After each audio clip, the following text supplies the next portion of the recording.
السلام علیکم ناظرین، امید ہے آپ خیریت سے ہوں گے۔ حضرت موسیٰ علیہ السلام کے 7 سوال اللہ سے۔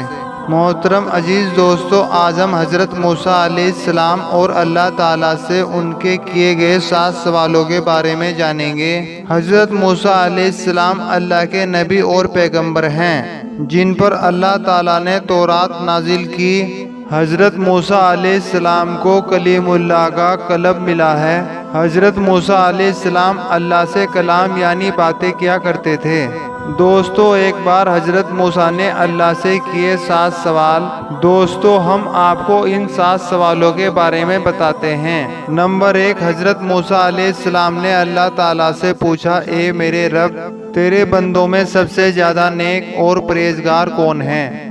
اللہ تعالیٰ نے ارشاد فرمایا، سب سے زیادہ نیک اور پرہیزگار وہ شخص ہے جو اللہ کا ذکر کرتے رہے اور اسے بھولے نہیں۔ یقیناً اللہ تعالیٰ سے ڈرنے والا وہی شخص ہوتا ہے جو صرف مسجد کے اندر ہی نہیں بلکہ مسجد کے باہر بھی اللہ کو یاد کرتا رہے، یعنی عام معاملات، خوشی اور غم دونوں میں اللہ تعالیٰ کو یاد کرے اور اس سے مدد مانگے اور اس کا ہر حال میں شکر ادا کرے۔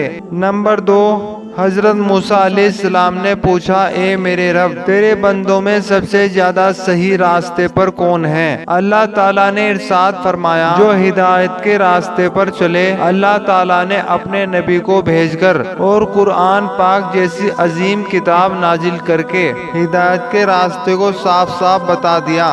اس لیے ہم سبھی کو قرآن، حدیث اور اہل حدیث کو ساتھ لے کر ہدایت کے راستے پر چلنا چاہیے۔ نمبر 3، حضرت موسیٰ علیہ السلام نے اللہ تعالیٰ سے پوچھا، اے اللہ، تیرے بندوں میں سب سے زیادہ عالم یعنی جاننے والا کون ہے؟ اللہ تعالیٰ نے ارشاد فرمایا، عالم وہ ہے جس کا پیٹ علم سے نہیں بھرتا، جس کے اندر علم حاصل کرنے کی پیاس کبھی نہ بجھے، بلکہ وہ ہر دن نئی چیزوں کو سیکھنے کی کوشش کرے اور مرتے دم تک سیکھتا رہے۔ یہی عالم ہے، وہ نہیں جس نے علم سیکھا اور اس کے بعد نہ تو عمل کرے اور نہ تو اس علم کو اور لوگوں تک پہنچائے اور اسے دلچسپی نہیں ہو۔ نمبر 4، حضرت موسیٰ علیہ السلام نے اللہ تعالیٰ سے پوچھا، اے میرے رب، تیرے بندوں میں سب سے اچھا فیصلہ کرنے والا کون ہے؟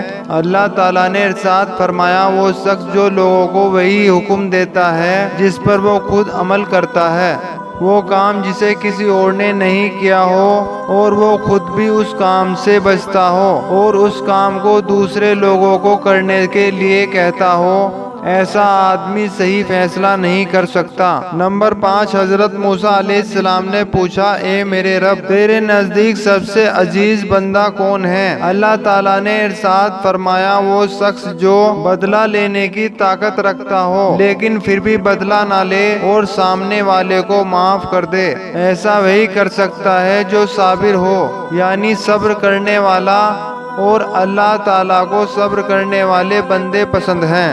جب کوئی آپ کو تکلیف پہنچائے تو بدلے میں آپ بھی اسے تکلیف پہنچانے کا سوچتے ہیں، لیکن بدلہ نہ لیں اور اس شخص کو معاف کر دیں، ایسا شخص اللہ کا سب سے عزیز بندہ ہے۔ نمبر 6، حضرت موسیٰ علیہ السلام نے اللہ سے پوچھا، اے میرے رب، تیرے بندوں میں سب سے زیادہ غنی امیر کون سا بندہ ہے؟ اللہ تعالیٰ نے ارشاد فرمایا، وہ شخص جس کو جتنا ملے وہ اس پر راضی رہے، یعنی میری شکر ادا کرے۔ غریب وہ ہے جس کے پاس دولت بے شمار ہے لیکن پھر بھی اس پر راضی نہیں ہو اور میری ناشکری کرے اور سب کچھ نظر انداز کر کے دولت کے پیچھے بھاگتا رہے۔ اور سب سے خوش نصیب غنی وہ ہے جسے جتنی نعمت ملی اسی پر خوش ہو کر اللہ تعالیٰ کا شکر ادا کرے۔ نمبر 7، حضرت موسیٰ علیہ السلام نے پوچھا، اے اللہ، تیرے بندوں میں سب سے زیادہ فقیر کون ہے؟ اللہ تعالیٰ نے ارشاد فرمایا، جو مسافر ہو۔ ایک مسافر یعنی سفر کرنے والا حاجت مند اور ضرورت مند ہو سکتا ہے۔ ویسے تو آج کل کے سفر کچھ گھنٹوں اور کچھ دنوں کے لیے ہوتے ہیں، اس لیے سفر میں مشکل نہیں ہوتی، لیکن پھر بھی اگر کوئی مسافر آپ سے مدد مانگے تو اس کی مدد ضرور کریں۔ دوستو، یہ تھے وہ سوال جو حضرت موسیٰ نے اللہ تعالیٰ سے کیے۔ اللہ تعالیٰ سے دعا ہے کہ اللہ تعالیٰ ہمیں بھی نیک بنائے اور ضرورت مندوں کی مدد کرنے کی توفیق دے اور ہمیں ہر برے کاموں سے بچائے، ہمیں وہ کام کرنے کی ہدایت دے جو اللہ اور اللہ کے نبی کو پسند ہے، ہمیں ان کاموں سے بچائے جو اللہ اور اللہ کے نبی کو ناپسند ہوں۔ دوستو، اس پوسٹ کو اور لوگوں تک شیئر کریں اور اسی طرح کی اسلامک معلومات حاصل کرنے کے لیے ہمارے چینل کو سبسکرائب کریں اور شیئر کریں۔